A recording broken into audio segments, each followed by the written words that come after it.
Mamadou Salama, ils ont fait ça kanda et ça me révolte, ça m'énerve. Ce n'est pas normal. On ne peut pas comprendre, on ne peut pas admettre, on ne peut pas accepter ce que 70% de 80% de la fille à théâtre, ça va des lesbiennes. On ne peut pas comprendre que les garçons à théâtre, ça va homosexuel. On ne peut pas comprendre que tout le monde, il faut courir derrière maman Olive. Maman dit maman, pour aller bon, pour aller à Poamela. Ma fille n'a bino, ça la moussale à la télévision. Ma caleçon pété, caleçon. Alors qu'ils sont, moi, vous avez dit qu'ils ont caleçon, ils m'ont dit qu'ils ont caleçon facilement. Est-ce que c'est normal que au salon moussale à théâtre, maman va commission lesbienne?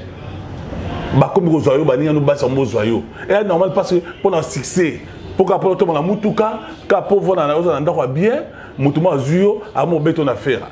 Est-ce que c'est une bonne de Paris à dénoncer ngo, ma bé on a ça les awapi, na fini nani, na ten comment mutu nani. D'ailleurs, bah on va donc insister qu'on bien ngai qu'on finit ngai, bah on va commenter. Ce bon micro ça n'a rien à entendre comme la même nyonso. Nous sommes là, moi je suis pour une révolution du bon sens. N'est pas pour dénoncer ma bé oh et ça m'a emboka na biso. Vous savez, par exemple, Moutoua, c'est Mama Chako. Oui. Moutoua, même il a moussé la théâtre parce que ça, on a Dodoma, na Kassai de Barombo. Oui. Les a le couli. Mais à l'égard de la télévision, alors que Moutoua met la tête ça Inga. Goubi sans souci, Moutoua Salango, et Zali sans souci. Sans souci, à Trisha, et ça, Goubi dans Salango, et ça qui m'assèque. C'était une idée, il y a qui m'assèque, le couli, Nalfa, Mama Chako, Bazon va détourner, sans souci, et comme ça on est sur groupe naïe. C'est une vérité. Sur le bénin, ma bé. Si par exemple je dis que mon déro avant l'IA, c'est la prière. Est-ce que c'est fini? Sur la bé, par exemple, Caleb, attendez-moi, je vais dire la vérité. Oui. Caleb, avant comme Caleb, nous avons notre Mabaya dans Ouazazigida. Après qu'il y a Nigeria. Est-ce que c'est fini? Sur la par exemple, la bé dit, Apo, à un photographe, dans le groupe Chicho Loenge. Est-ce que c'est fini? Oui. Si par exemple la Bible vient sans souci avant de sa tête à tailler. C'est l'histoire tout ça est bien gros. Mouillon mais gauche avant comme mouillon mais gauche boyo, azaka mécanicien, chauffeur.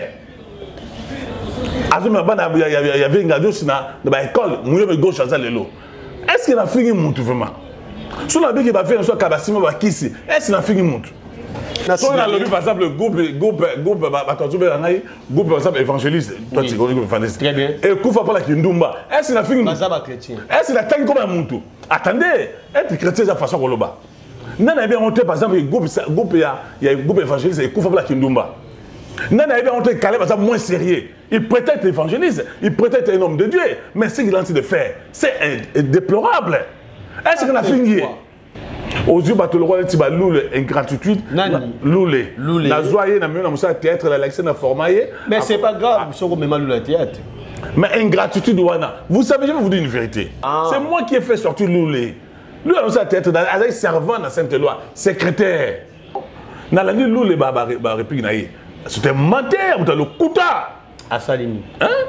Il prétend avoir fait 20 ans et pas Elombe, tout ça. Mais avoir fait 20 ans et pas Elombe, ça dit que à un moment, la Elombe. Moi, je suis apôtre de la vérité. Moussa Nangaza Koloba, Salamara, Nao dénoncé ma bé. Ok? Moussa Nangaza dénoncé ma comportement inhumain, ma comportement sadique, ma bêtise ma bé, ma comportement aux années trop léger dans ces comédiens. Ata Bobengi, Bofingi, Bolobi, je suis monde de Paris, je reste monde de Paris et je m'en fous de vous. CPP TV officiel. Bonjour, bonsoir Kin Maboke, ça dépend Boji, Libakou Yamalam Yarolanda. Émission Nabiso Yamokolo Yalelo, ma vie pouvait comme d'habitude, Inga Geti Samadara toujours les bosso à caméra. Tika Nape Sambote na trésor ndinga ba trésor oyo wapi ngana Geti Samba tozo ndingane déjà mokili on a façon moko ko ta kate oyo wapi. Merci na yo une fois de plus na mère boss oya solo bien que le téléphone à Sikash. Téléphone à Sikash Android de Charlène. L'appli posée, pourquoi pas, na Richard Maya sur le roi Kundibile, les patrons. Il y a chaîne Oyo, CPP TV officielle. Pourquoi pas, na chaîne Abisho Kitoko, Kin Maboke Oyo Wapi émission, où les carabons, on a des chaînes. Donc, ça, on a Kin Maboke intégralité, na CPP TV officielle. Déjà, vous comprenez que Geti Samala Raliboso, tout ça, leur macamo, très important. Na Koyame Labino Moko. Il y a des artistes comédiens à Saka, vraiment succès à l'époque, mais jusqu'à présent, tu as un sola, tu me reconnais, moi, décalage, Joana, moi, on a pensé, tu as découvert un Japonais, tu as vie privée na bango. Tu as l'artiste, tu as artiste biso amenaka vie na ye na ndenge di tokomeka kosolango vraiment na Mbondo de Paris monsieur abi Mbondo de Paris est-ce que ça y est akufa te non ça Mbondo oyo tozane déjà na plateau na biso na mokolo alelo artiste Mbondo de Paris bonjour.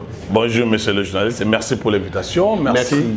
Na wa oneso Rolanda biso lelo poto ba ne vérité. Oui. Moi je suis apôtre de la vérité. Moussa Nanga ko loba ba oyo salamaka na o dénoncer ma bé. OK? Moussa Nanga ko dénoncer ba comportement moko inhumain, ba comportement moko sadique, ba mettre ma bé. Bah comportement moko aux allées trop léger d'abord artistes comédiens mais aussi d'abord chroniqueurs et bah journalistes comme vous là des gens qui sont manipulés qui sont achetés par maman Olive OK bah on y est maman dit maman comédienne d'abord comédien alors je suis là pour leur dénoncer j'ai une mission spéciale de ma personne pour bouka makamuni sona pour le bela ata bobengi bofingi bolobi je suis Mbondo de Paris je reste Mbondo de Paris et je m'en fous de vous. Mbondo de Paris, apparemment, la mono a règlement de compte. Comme si tu veux. Moi, écoutez, je n'ai pas de règlement de compte. Parce qu'en préambule comme ça, vous commencez déjà que maman nani, maman nani. Non, la vérité. Oui. Parce que dans le dénoncé, ma bé dans mon théâtre. Mes chers amis, monsieur le journaliste, ça fait autant d'années que je suis dans ce métier, puis de 20 ans dans ce métier. Je suis trop jeune quand je commençais ce métier ici. Mamelou Salama, ils ont fait ça en Kanda et ça me révolte, ça m'énerve. Ce n'est pas normal. On ne peut pas comprendre, on ne peut pas admettre, on ne peut pas accepter ce que 70% de 80% de la fille à théâtre, ça va des lesbiennes. On ne peut pas comprendre que les garçons à théâtre, ça va homosexuel. On ne peut pas comprendre que tout le monde, il faut courir derrière maman Olive. Maman dit maman, pour un bon pour aller à Amela. On ne peut pas comprendre que les chroniqueurs, le bino, le koso, les filles na bino, la télévision, les caleçons pétés, caleçons, alors qu'ils sont, moi, vous avez dit qu'ils ont caleçons, ils m'ont dit qu'ils ont facilement. Donc, je suis là pour le dénoncer. Vous savez que la plupart de théâtre, la Simba Kisi, ils sont dans la magie, dans le fétiche. Est-ce que ceux qui ont dénoncé en gros, ma belle n'a pas de de parole, les aller vie. Est-ce qu'il y a un kanga qui nous sommes là pour dénoncer anti-valeur. Ok. Vous savez, monter ma belle aux la théâtre. On s'en très bien. Monter ma belle koinana, ils ont moussa théâtre. Est-ce que c'est normal que au salon moussa no théâtre, ma moko commission lesbienne. Comme vous voyez, nous basons zoyo. Et normal parce que pour un succès, pour qu'après tout le monde mutuka, qu'après vous n'avez bien, mutuka zuyo, à mon béton affaire. Est-ce que c'est normal? Azo béton asima. C'est peut-être pas fidèle, je n'ai pas dit ça. Et c'est une normalité. Yo mouniga moi c'est ça la théâtre, on tient misapi. Presque 80% va faire théâtre, on va lesbienne. Est-ce que c'est une bonne de Paris à dénoncer ngo? Mabe on a ça les awapi, na fini nani, na ten comme mutu nani. D'ailleurs, bah on va zo insister ko be ngai ko finga ngai ba ça va commenter. So bon micro ça na ngai na tanga ba comme la nyonso. Na za ba comme ya basi bo mana bango, na mi bani na bino ne ba tia mi misapi, ne bo tu ba zo bino tient na ndako. J'ai tout ça. Donc, faites très attention. Bah, si vous kisi mbali, si vous kisi, oh bah zo bon pas mbali. Maman a botio, papa na botio, pour mutu moko boy asoyo. Je prends l'exemple typique. Moi, par exemple, Nathalie Kanjinga na France. Oui. Ok. Bon, Makalangi na moi c'est Cynthia Vangi. Il passe à quoi pour un mambé? Jamais. Ça c'est. Je parle quand je dis par exemple Nathalie Kanjinga. Oui. Ça c'est une dame bio, hein, une femme bio, je te dis. N'est-ce pas? Aux yeux Bob Makalangi na moi c'est couple là par exemple. Bah ça va aussi respecter. Nous sommes là, moi je suis pour une révolution du bon sens. N'est pas pour dénoncer ma bé oh et ça m'a embarqué à la biso. Aux yeux bateau le roi tu vas loule ingratitude. Loule. La joie na mieux na musa théâtre la lecture na formaye. Mais c'est pas grave, si on met mal le théâtre. Mais ingratitude wana. Vous savez, je vais vous dire une vérité. Vous savez par exemple Moutoani c'est Mama Chako. Oui. Mouto et même na musa théâtre parce que ça bon na Dodoma na Kassai da Barombo. Oui. Les a locoli. Mais à l'égard de la télévision, alors que Moutoani na tête za Inga. Parce que maman Chako, moi c'est qui m'a séqué. Moi c'est un ndaku officiellement. Oui. Est-ce que vous voyez bien très bien que Bateau Belé Moussa théâtre Oyo. Groupe sans souci, Mouta Salango et Zali sans souci. Sans souci, à Trisha, et dans le groupe de Salango et dans qui m'a séqué. C'était une idée, il y a qui m'a séqué, le coulé, Nalfa, maman Chako Oya. Bazon va détourner sans souci et comme ça on est sur groupe naïe. C'est une vérité. Sur le bien ma bé. Sur le bien qui va tourner c'est ma modéro na zavana avant l'IA à la prière. Est-ce que vous finissez mutu? Est-ce que la bien modéro c'est bien normalement modéro non attendez. Si par exemple je dis que modéro avant l'IA à la prière. Est-ce que na fini? Sur la Bible, par exemple, Caleb, attendez-moi, je vais dire la vérité. Oui. Caleb, avant comme Caleb, on a noté comme Baya, dans Wazazigida. Après, il y a Nigeria. Est-ce qu'il a fini? Si on a par exemple la Bible dit, Apo, à photographe, dans le groupe Chicho Loenge. Est-ce qu'il a fini? Oui. Si par exemple la Bible vient sans souci avant de sa tête à tailler. C'est l'histoire, tout ça est bien haut. Mouillon me gauche, avant comme mouillon me gauche, boyo, Azaka mécanicien, chauffeur. Il y avait une radio dans l'école, mouillon me gauche, Azalelo. Est-ce qu'il a fini mon tout vraiment? Si on a dit qu'il va faire un soir Kabassimo, est-ce qu'il a fini mon tout?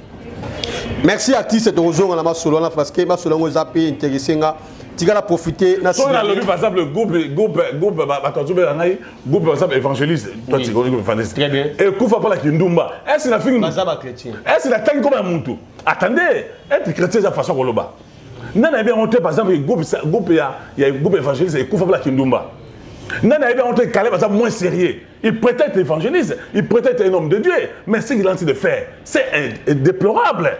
Est-ce qu'on a fini? Nous voulons entrer dans notre sujet, mais merci. Tigala Sineba Tofani Bongo na Véridique Shop et LMK na Lemba Terminus. Vraiment, ba Yamba Bicho. Merci na Believe Bilonda. Pourquoi pas na Martine Poutou déjà tout ça mobima na shop Oyoyo. Artiste Mbondo de Paris, bah tu vas découvrir Yonan. Oyamba Théâtre dans Ndengeni. Voilà, Mbondo de Paris. D'abord, le nom est Magzé Makasa Mundadi. Oui. Je suis Moulouba, je suis de Kabia Kamara, je suis de Chilengue. Je suis de même tribu qui Félix Antoine Tshisekedi. Oui. Son père était ami à mon père. Oui. Je suis de Kabia Kamara, je suis de Chilengue. Je m'estime comme Moulouba. Oui. Donc, Magzé Makasa, n'a pas théâtre français. Oui. Je me rappelle à l'époque. C'était où à l'époque? Dans l'école, je me rappelle avec Mbongo Bambi, oui. Avec alors, dans les pièces, on a un film Moko, titre, on a joué un film, on a Les Mâles dans l'enseignement. Et c'était, je me rappelle, dans les 4 années des humanités, et puis moi, on a un souci, on a un groupe salon. Quand je suis arrivé à 5e année au BNC des humanités, et l'Ombe à côté groupe salon. Je me rappelle avoir Elombe, il était allé dans l'internat Naïna avec mon ami qui devient aujourd'hui député provincial de la province orientale. Dans lequel Elombe, on a parlé, il nous a expliqué des choses comme ça. On a très bien. Après, on a peut-être en français, j'ai un arbre, nous sommes là, promo scolaire à l'époque, j'étais là. Et puis j'ai décidé de faire, on a bon marché, on a théâtre, on a bon marché. On a qui mettait en scène qui y Jean-Pi. C'est là où j'ai découvert Lulé, qui était serveur, qui était secrétaire dans Saint-Éloi, dans bon marché. Vous avez secrétaire déjà au groupe à théâtre. Dans le groupe à théâtre, lui n'a pas fait. C'est moi qui ai fait sortir Lulé. Lui a lancé à théâtre, il serveur dans Saint-Éloi, secrétaire. Naïe, tant que j'ai appelé à Kéhi, dans un groupe à Saint-Éloi. Dans le film, il y a une pièce dans le bosso, il y a un théâtre, comme on a dit, Zemianan. Et puis, dans le film, il y a Papa pour la Nini. Et puis, dans le film, moi, ça, mon ambo, les moi, c'est Togo. Et on a le secrétaire dans Saint-Éloi, dans l'église Saint-Éloi, servant. Oui. Après, on a passé, moi, j'avais l'ambition, dans la nuit, le réplique, c'était menteur, dans le Kouta. À Salini. Hein? Il prétend avoir fait 20 ans et pas Elombe, tout ça. Mais avoir fait 20 ans et pas Elombe, ça dit que, à un moment, il y a Bitinda, Elombe, Batinda Kaye, tout ça. 20 ans, acteur, il y avait Elombe. Moi, je ne sais même pas. On dit qu'il est directeur artistique, tout ça. Je m'en fous de tout ça. Mais le problème, c'est quoi? Il faut reconnaître que, à Outina, il y a beaucoup de gens qui ont formé. Attendez-moi, monsieur le juge, je vais vous dire la vérité. Oui. C'est la pièce, il y a filmé, pièce à l'époque, Papa Ponani Boye. Nazu Kaba Massa, c'est parce que Kaba Massa vient à Barombo. Oui. Na Kasai Kapanga. Na la colina qui bat. Au moins, c'est José Sélé, ministre de la Finance Auto Longasiko. C'est mon ami avec qui nous avons été avec lui. Na Gama, na Barombo. Nous avons une histoire. Dans cette pièce de film, on a posé ça à Kaba Massa, c'est à un groupe Salongo. C'est qui a mis sur l'angaï. Parce que déjà, dans les 5 années des humanités, 6e année des humanités, nous avons eu Elombe. Dans le film, on a quand même ça y est, on a vu caché, on a fait ça qui est. On a besoin de groupe salon, groupe salongo, bah vie doudou, bah à l'époque, maman ne sais pas, maman Pembele, Baïgoyawana. Donc, on a 50%, 50%, on a 50%. Comme producteur, on a fait le noir. C'est une histoire. Alors maintenant, je devais envoyer, on a Kabamba, ça c'est un groupe, on a un Kabamba. Bazo répéter na Serombo, ils ont na Barombo. Et c'est Abe Massamba Azalaka. Ok? Alors, dans ce Loulé, Léandre, dans cette film, il a pas nangai, dans une Loulé, dans une petite celle, un bébé Kango, Azana Bomoyi, dans une Zizel, dans une Mami Bokofi, là, en France, dans une bon latine, on pas Kabamba, Massas. Tant que Loulé n'a pas Kabamba Massas, oui, Loulé a banni Songi. Abandi songi ko funda ngai et pas ya kaba masas ke ngala ndima kaba masas te façon joie parce que qui ba kaba masas c'est autant na groupe groupe ya Minzoto oui donc ba récupérer ki bango ba zo venga Dios ba suivre ve kaba masas ni ba na groupe Minzoto so lula ko awota songi muta ebisanga likamwana kaba masas ye moko mais otayi kaba masas non je le cite. Parce que l'histoire, quand on a fait tout ça, fait le monde à Barombo, pour les plus Barombo. Avec ce mondo, sur la zone de pétard magasin, sur la zone parce que nous, la nouvelle santé, il y a un boudinga. Parce qu'à l'époque, moi je jouais comme Ebale Mondial. Donc, ça dit qu'il y a une idole nanga. Donc, Ebale Mondial a couffé, non, on a fait un joueur à Viona, on a fait un joueur à Viona. Alors, on a la Kassavoub. Et dans le même pas d'ailleurs, on a couffé dans la banane. Tu me comprends ça? Tant nous la comme pas Kaba Massasi, nous la bandi songi. À côté Kaba Massasi na groupe na batunaye, notamment ba Eboka, ba Nasi, ba Marie, ba film wazaki wana ba dara wana. Ngana tikali wana la vandi, na on ba film na tout ça et puis ba étude. Mais nous les pe sera le bara para bamba azara pe na ma réseau bana ko lobango, on donc il m'a pe façon Kaba Massasi à travers raté. Non, ça dit que le peu c'est quoi? Parce que je voulais quelqu'un Kaba Massasi no jouer rôle qui zengi, azo imiter qui maseke. Oui. À l'époque, la groupe il y a Minzoto. Donc, la groupe Salongo, qui il fallait changer de façon de jouer. Pour venir à Dieu, super qu'il y a la groupe Salongo. Mais si je raté par rapport à cacher naïe. Parce qu'il faut retenir une chose. Les théâtres populaires, entre guillemets, ils ont 3 écoles. École Mangobo. Est-ce qu'on a formé? Moi, je suis formé. Et pas en alpha, dans le Kouli. École Mangobo, c'est Mangobo, Monzali, le Kouli. Ok, n'engagez aux régions de Bango. C'est toute une école. Bango sur les jouer. Sur l'hôtel Mangobo, hôtel Lokuli, hôtel Bolambo, Mambo, Omigo Seka. C'est toute une école. Très bien. Je vois pas Didier Massou qui a contredit mon azoba. Et ça, la vérité, on a zoloba. On a très bien. Nicole Kadima, la France, moi, ça vraiment, il y a Nathalie Kanjigana, c'est bon, on a contredit, on a la vérité. Tout ça, la deuxième école, l'école à Minzoto.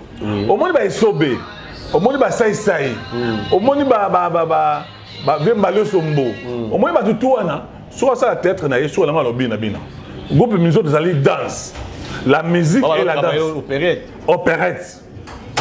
Moi, je suis au combien de mobali. Oui. Maman. Bon, ça veut dire que, ça la tête, à chanter. Un groupe opérette, un groupe Minzoto, bina. Au moins, ça y est, sobé. Tout le monde a joué. Il faut que c'est une école. Et puis, il y a une école Nzoï.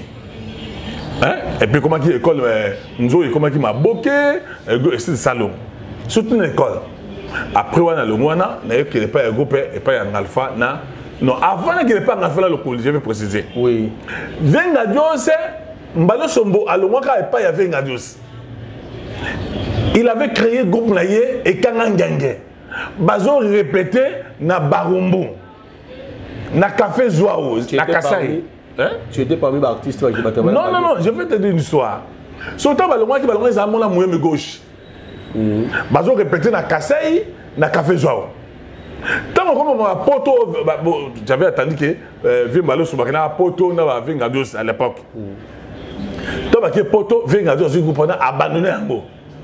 Nato na ye na zu groupe na masala ngai somi na zu yango parce que Poso est répété na et pas ya Zezwe na commune ya Kinshasa. C'est ma petite sœur à Botami à Paul na misu ngai Poso samedi je t'aime bien, je te salue comme na Nathalie Tabé ba Lolango ba Maikolo ba tout sona tout ça nous sommes des cœurs bazou Mbote Belé Moni ba Mbote Belé.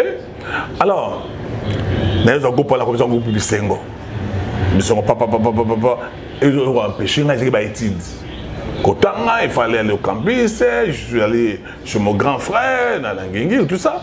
Après, le groupe Yangalfa et le Kouli. Il a posé ça, va changer de façon de jouer.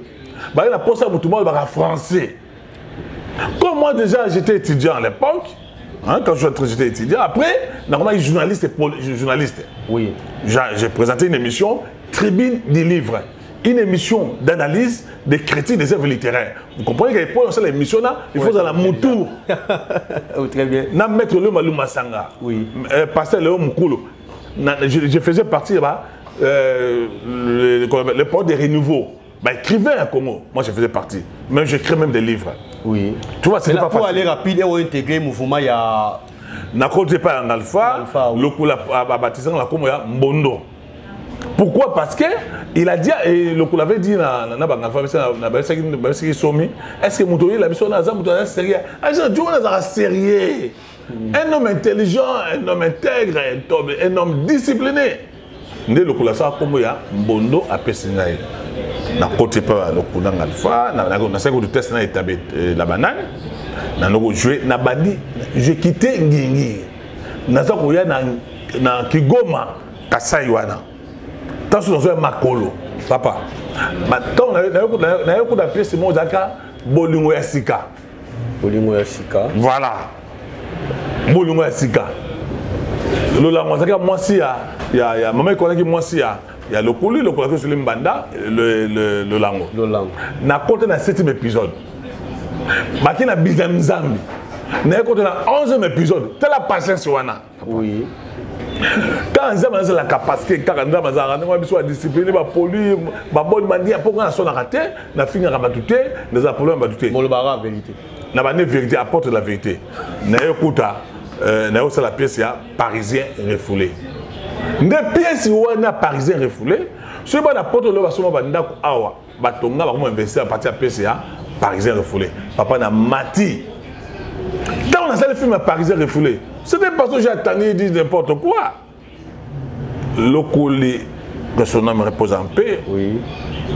Président Alpha, comment qu'on Calebiso. On allait partir en Europe. À l'époque, on a produit un qui est placé dans le Malkaba. Nous avons appris qu'il y a des poteaux parce que pour la bango, tu peux imaginer si c'est à Bizamzambi, si c'est à parisien refoulé. Mais il y a Mondimi. Mais on n'a pas effectué de voyage. Biso à l'époque, on a autant allé ma beauté. On a autant la barumouté, on a autant kitamoté. Batazo bimba, batazo kwaya. Et puis à l'époque, on a aussi mis qui cité. Aussi manité. Et qui cité le quoi bah le aussi ma qui. Yeah. Mon Dieu. Bazo simba ba magie à makasi, batazo sur la on va sambo, après $600, ba laver. Vous avez ba preuve. J'ai des preuves.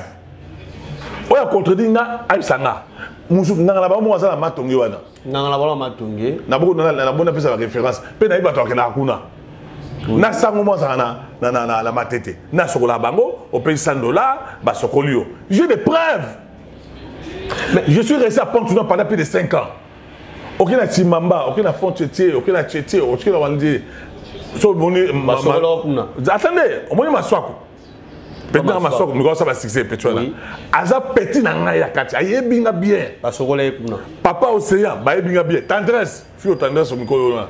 Baza bana, ba yebinga bango. Na lobi ni on a tina bike, et là ba ka peut-être ma soako calme-toi. Maswaku Da Silva, venez abi calme-toi. Maswaku petit na ngai na petit na rappel boyo. Alors, elle n'a pas vu comme il a petit à Pont-Noir. Calmez-vous. Mon kili malembe. Si c'est périodique, on va le bossili. Aussi, ma kiste. Bounana nzamena pambolaka, nzamena tomolaka. Eza montute, eza kiste. Ozo ntobe, bazo ko sabana batu simba kisi simba bodam tout ça. Na ke pa ngalfa na le poli. Parce que Binakata, je na sali ba pièce belé titi. Après j'ai décidé ngamongo na bino, il faut na longa pa ngalfa na le poli. Na sala to sali gob na biso na tono, les anges diri, to kanagité, to kabana tono. Alors na no travailler ba polité nyonso na comment Docteur Touché. Oui. Ce mon docteur Touché, dans Rémi Kilola, Montaza Moto, Zangaï, c'est ça qu'on a péché mortel, on a phénomène Libanga, on a Mbeto à Libala, on a Vidiaz, on a Via Maïle Mabé, on a Via. Belé, hein? On a belé. Na film no comment on a filmé no santara que non, il y a un peu d'émission comment filmer ma casse, pas ma film sur comment. Ah non ça. Non ça. Parce que surtout les bases du docteur Touché dans Rémi Kilola. Non ça c'est un film. Montaza Moto. Nato comme na lo am lo nato comme na filmé nani nana tekayo za makasi hôtel ba Mbeto Libala film makasi hôtel ba perche montel Mbeto Libala là c'est un porno ou comment? Non ça histoire ça raté na pesa ki za ba so kotomona ozu ba perche montel ozu ba filmer les banga baba na ozu par exemple qui est derrière toi je qui ça avec James qui est là hein na pesa moto belé ozu na am lo pe moto belé baba na komi ba filmer mais il peut pas na ngai bondo ko bela so film na komi na PCA alors qu'ils ont arrêté. C'est parce qu'il faut, je vais te dire avec modestie, je suis un homme politique. Tu es un homme politique? Voilà, je suis secrétaire national. Voilà. Okay. Je suis secrétaire national chargé de communication. Il y a Ensemble Changer le Congo et pas Adam Mbolé. Oui. Donc secrétaire national. J'ai été le fondateur, il y a ABB avec SSKMB, me connaît. Je suis directeur des informations d'une chaîne de la place. Je suis coordinateur d'une chaîne YouTube. Donc, vous comprenez que NASA, j'étais directeur de programme, j'étais rédacteur en chef, hein, tout à l'heure, Trésor Zinga, on se connaît, il était dans Canal 5. Moi, à ce moment-là, j'étais rédacteur en chef, j'étais assistant, il y a DG, il y a Canal 5, il y a Thierry. Donc, pour aller rapide, notre artiste, on se souvient comme Oyo Molex, et rappellera Joe Molex. Ah là, ça c'est mon ami. Oui. Joe Molex, c'est lui qui a mené Joe Molex. Oui. Fils de Zamunga, Moulala. Joe Molex, c'est lui qui a mené Mamarola dans le monde du théâtre. Ah, et ça de Londres. Parce que chaque chose que le ils étaient trop ils faisaient trop la bouffonnerie, et Molex, comme il était trop jeune, il a Bilamba. Tant Molex, Joe Molex, à Longwe, et pas il y a 20 à 12. Bakina Bavé Mangwao a remis filmé les fils de Zamunga. C'est là où on avait obligé la Moulex à Simbakisi.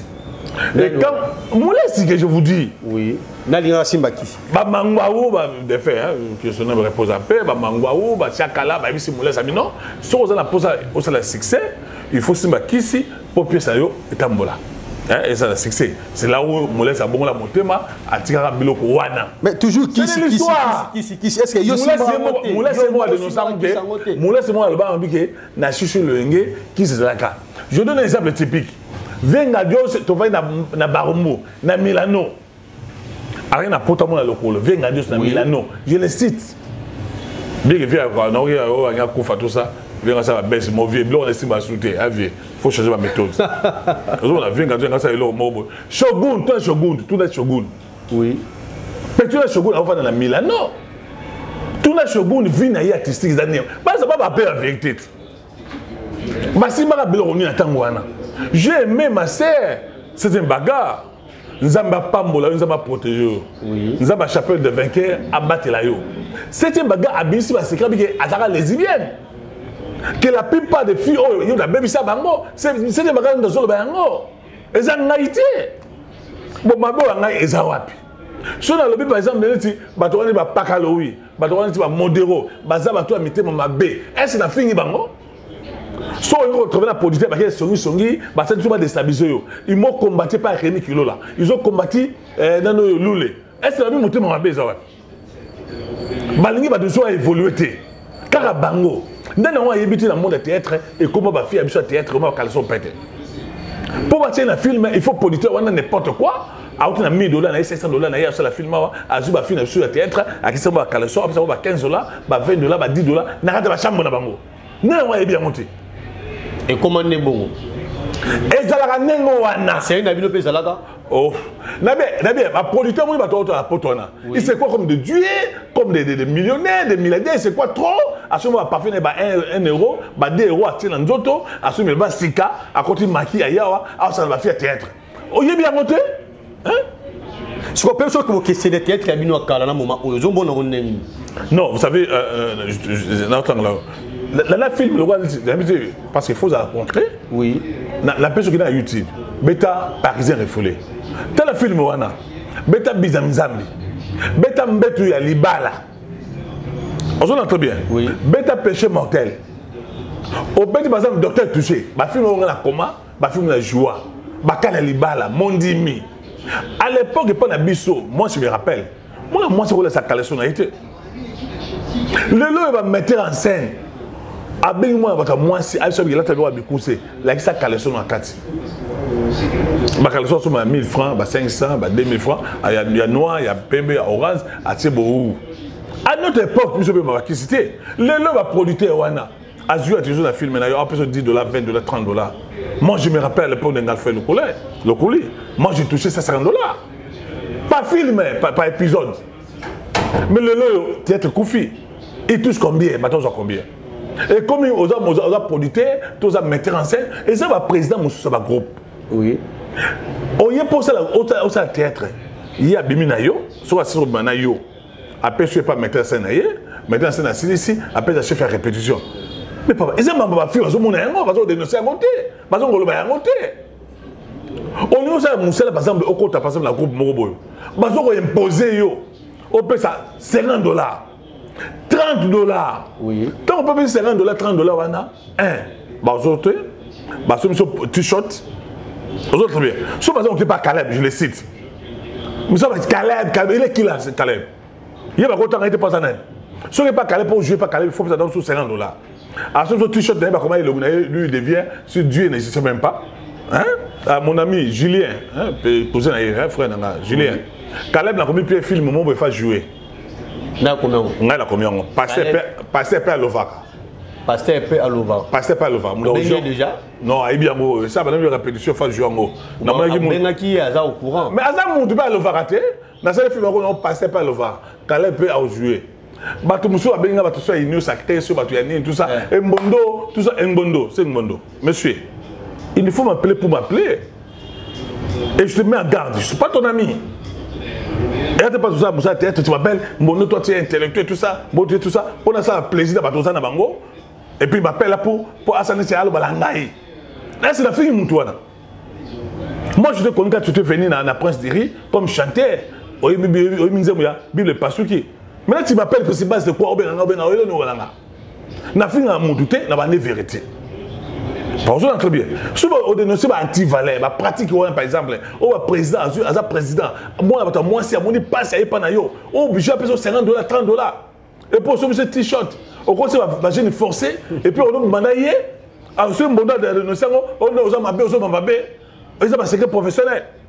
Oh, alors déjà, ils ont un secret professionnel. Donc il faut que nous soyons tous les comédiens dans Mboka Oyo, tous les comédiens dans Mboka, tous les pas Maman Olive.